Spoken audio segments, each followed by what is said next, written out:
Welcome to Robert Bellissimo at the Movies. This is a YouTube video podcast where we explore all things cinema. Today I'm going to be reviewing the classic film noir DETOUR, which was released in 1945. This was directed by Edgar G. Ulmer. It was written by Martin Goldsmith. It was based on his novel called DETOUR, An Extraordinary Tale, which was released in 1939, and it starred Tom Neal and Anne Savage.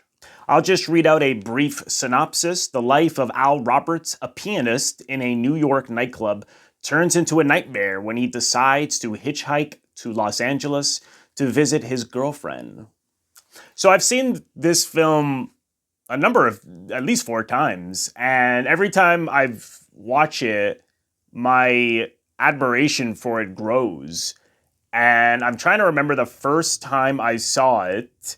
It wasn't that long ago, I think maybe 5 years ago, not long after it was restored, and I saw it on the Criterion channel. Really liked it. Then I did an episode about the Film Foundation where me and my guests discussed how film preservation is done, how they restore movies in that process. And DETOUR was one of the films that we discussed. We discussed the restoration of this film, and I'll leave the link in the description box below for where you can check that out.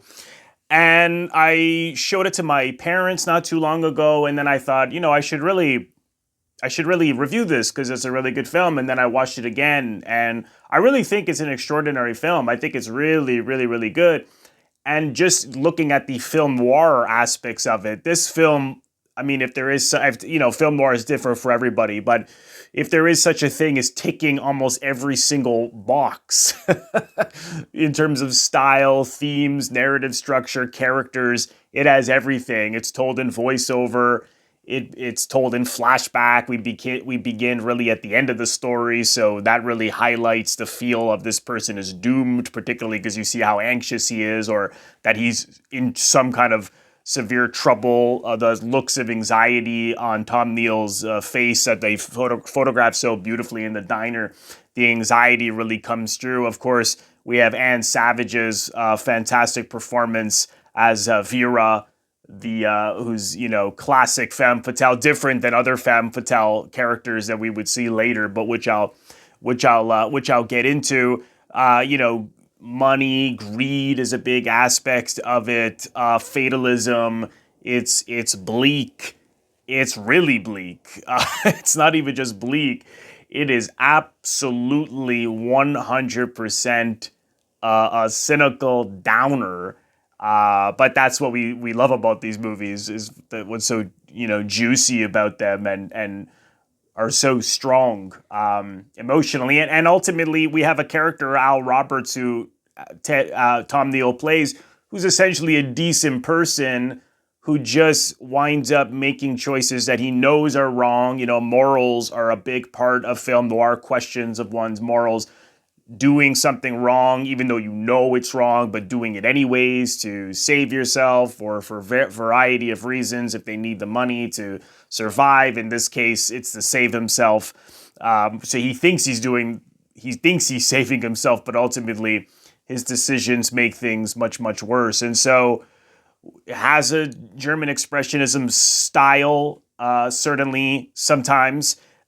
Part of that, I think, perhaps had to do with the fact that Edgar G. Ulmer was working with a low budget. So wow, talk about a filmmaker who knew how to work with limited resources. The budget was something like almost $30,000, produced by Poverty Row, they were a very a B-movie studio, basically, who produced in Hollywood B-movies on really small shoestring budgets. And what he could do with 30 grand is unbelievable. And I'm paraphrasing Eddie Muller, but he's like, he would say, film to tell a great film noir, all you need is maybe a guy, a girl, a hotel room, a gun, a car, and sometimes that's it. And that's what's so great about these film noir movies. Yes, some of them were very popular when they came out and were A pictures, but a lot of them were low budget and B movies, and the German expressionism worked really well for that. That one scene we see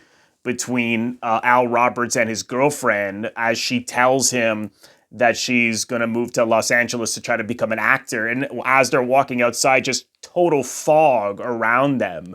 And again, it's not a realistic shot. It's a stylistic shot. And all of film noir, for the most part, with the exception of some of the film noir movies that took like a documentary approach, sort of like in the tradition of the Italian neorealism and the French New Wave films, something like The Asphalt Jungle had that style, or Panic in the Streets.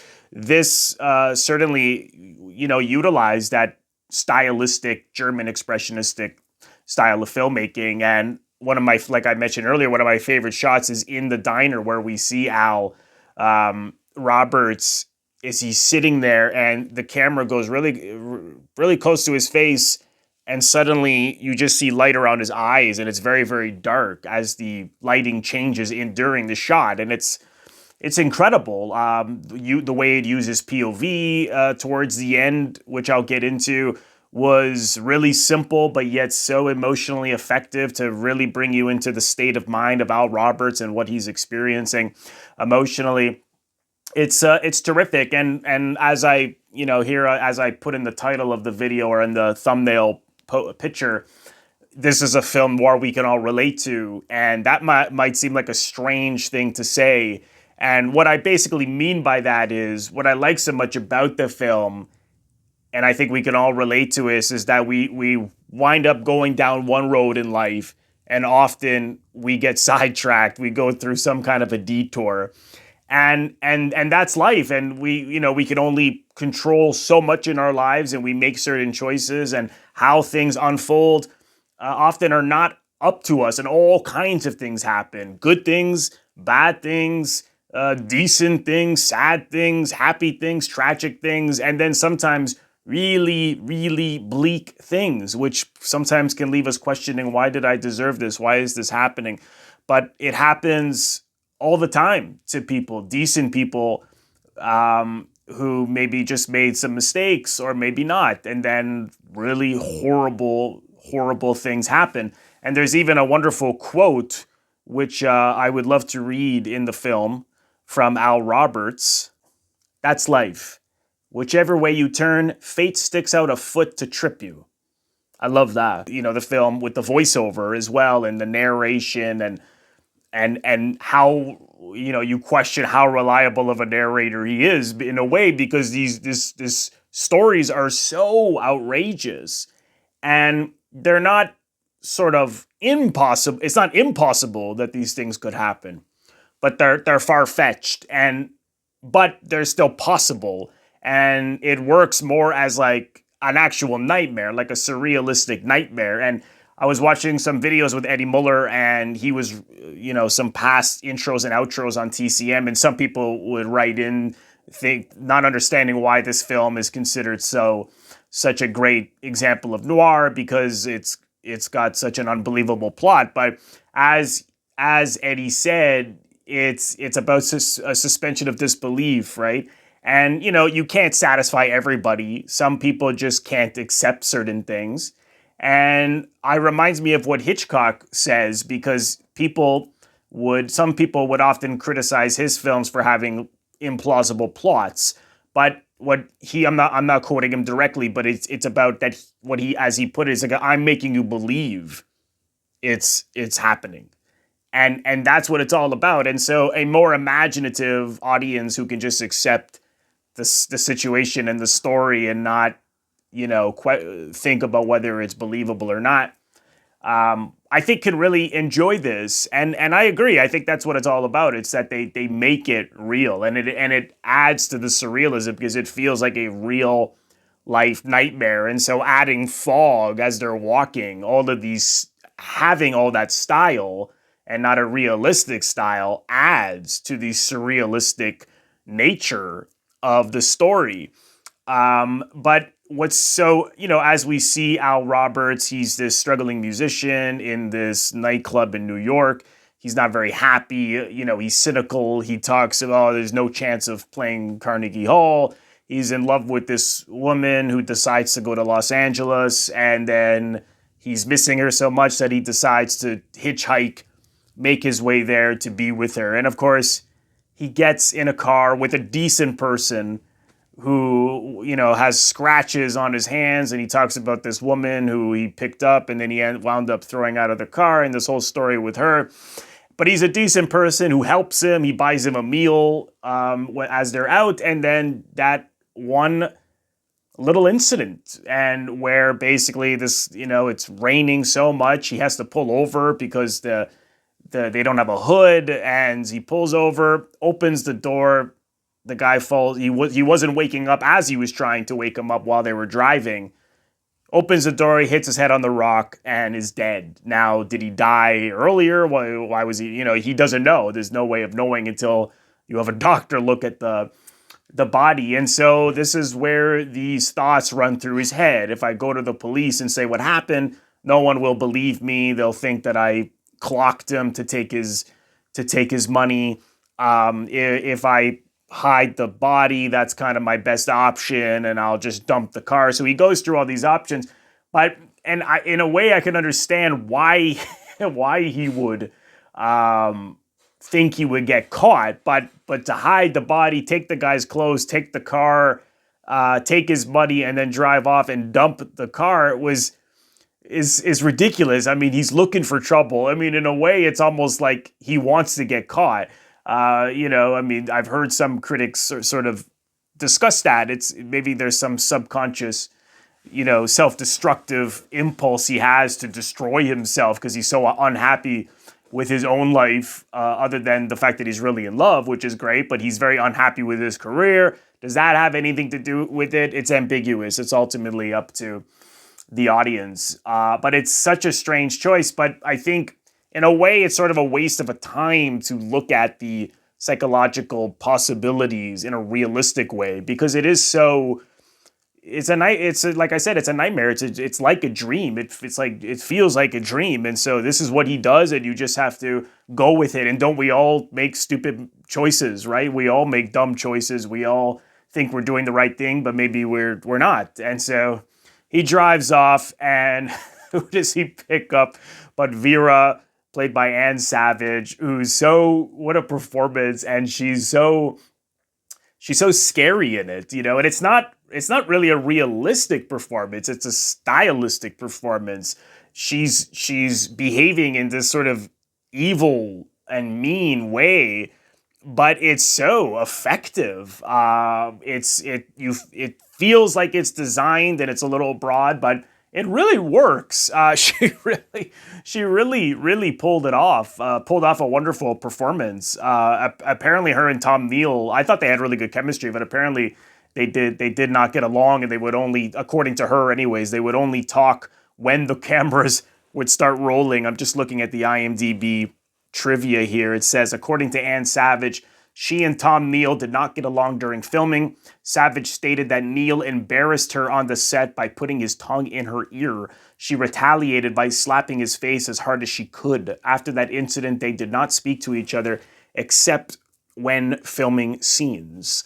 So, but, with that being said, maybe it helped the performances because they're like cat and mouse and constantly at each other's throat, and it's so interesting because he picks her up, and he does in the voiceover discuss that there was a certain beauty about her. It's like strongly suggested that he has an attraction for her. And again, she's not like a typical femme fatale, which are often a little more glamorous or purely glamorous. In this case, she's like a street character. I mean, she's disheveled, she you don't know much about her history, and you really feel like this sort of mystery about her. And so I thought that was a really unique choice because she's someone who clearly has a street instinct and is street smart, because as it comes to her that she's been in this car before and she puts it together who it belongs to. And again, you got to go with it. I mean, what are the chances that he'd pick her up who is in that same car? But just go with the surrealistic nature of it. And he's screwed. This woman knows that something happened. And of course, as he explains it to her, she doesn't believe it. She thinks he must have killed this guy, but she doesn't care. And this is where the instinct of money comes in. There's a big part of film noir, objectives being money. And which is very common, often not with the femme fatale characters, and she blackmails him and says, "Well, we're gonna sell the car, and we'll split the money, and then I will, I won't turn you in," basically. So now he's stuck with her. He has to find a way to offload this car, and as they pull into a hotel to rest for the night, and I thought those scenes were really, really good. And we see that she's actually attracted to him. She begins to like subtly seduce him and flirt with him, and then later she comes on stronger, and he, pushes her back, and says no. I imagine because he is, well, I think he honestly can't stand her, even though he acknowledges an attraction, but he also has this girlfriend, and that's what's different in more of the conventional film noir, or a lot of film noir movies, is that the doomed protagonist is often motivated by sex, and in this case he's not. I mean, I suppose you could say that because he's after his girlfriend, but he's in love with her. He's not just trying to sleep with her, and he's not just infatuated with her beauty. In this, he's already with that woman that he's trying to find in LA. In this case, he's not trying to be with Vera. He's just stuck with her. And so that was a bit of a variety on the doomed protagonist character. But he's stuck with her. And then as we see later, when and this is something that I thought was really interesting, is that she sees in the newspaper that the father of this guy is looking for him, and he's this really wealthy person. And she thinks, well, go, because his father is dying, the man that was killed, that fell out of the car, that got killed when he was with Al Roberts, and this guy's father is dying, and her idea is, well, go to them and pretend that you're him, and we can get a hell of a lot more money than what we're getting for this car. And what's so interesting, that is such a delusional idea. Now, we can look at it in a couple of different ways. We can, because they strongly suggest that she's got a drinking problem. So, and sometimes people who are alcoholics, they can get certain delusions. And so you could think, like, is this delusions from the alcohol? But if you're looking at it more from a nightmare surrealist angle, it's something that in a dream we could certainly accept people doing something that crazy. And don't we often wake up in the morning, or at least I do, after dreams, and say, this dream made no sense. It was so nutty, so crazy. And that's what this whole film is. Every step of the way, every move gets crazier and crazier and crazier. And he tells her it's not going to work. And this is, of course, what leads to them fighting back at the hotel, which leads to the threat of her saying, I'm going to call the cops and say what you did, which then leads to, spoiler, I've already given tons of spoilers. I don't have to do a spoiler alert, but I trust that anyone watching this review has seen the film. So, or if you follow my channel, you know I'm all spoilers anyways. As we see, she's drunk. She gets the telephone cord wrapped around her neck. She runs into the room, locks the door, and he's yanking the cord, thinking that he's just taking it out of her hand, but really it's around her neck, and he's choking her. And as he goes in there and finds that now she's dead, what a great use of the POV shot, where we see the room going blurry in and out, and it's like a panic attack, right? And now his vision is suddenly impaired. And I just thought the simplicity of that was incredible. That approach to doing that gives such a visceral reaction, at least for me. But I imagine many of you in the audience felt the same way. And so now we know this whole story. And as he talks in the diner about what happened, and he's caught, right? And it's just these things that happen in life that we can't always explain, or we can't always give good reasons to, and these accidents where suddenly, hey, maybe we're not going to jail for the rest of our life, or going to the electric chair in this case, not that exists anymore, in this case, but not that it's that bad, that things could literally get that bad, even though, yeah, sure, sometimes it does in extraordinary cases, but essentially it's that feeling of things going wrong when we totally didn't mean to do any wrong. and now we're stuck with a reality that has changed our life forever.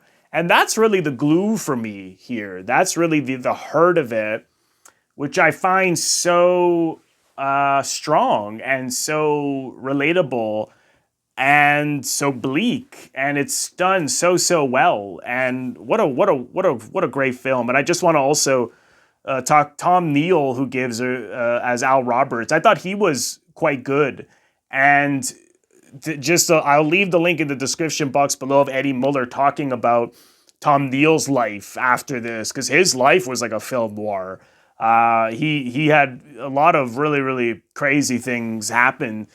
So I'll leave the link in the description box below if you want to hear more about his life. And actually, Eddie also told a story because he met Anne Savage. I still haven't read this, but I'm going to read his book, Dark City Dames, one of his Eddie Muller's film noir books, and he interviews Anne Savage in the book. And I just heard this morning, is that when he met her, she told him to go into his bedroom, to get down on his knees and look under the bed, and there's all these guns there.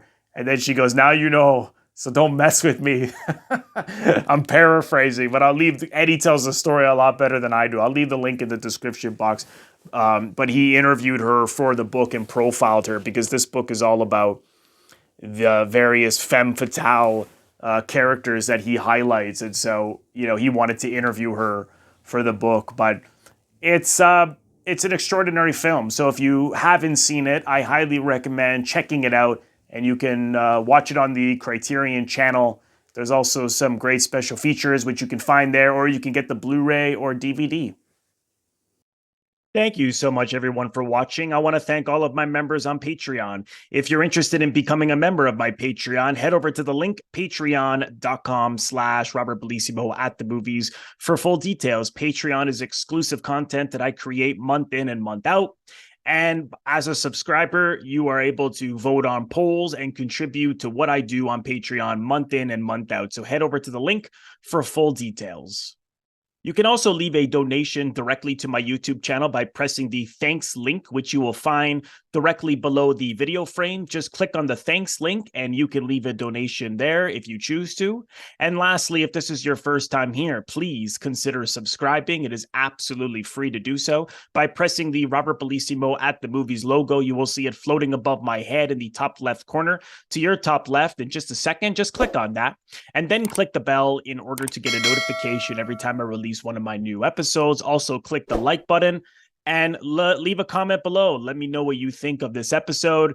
Also, you can also share the episode. All of these things are what produce traction to my YouTube channel. So I appreciate you watching, and thank you again, and I will see you in the next episode.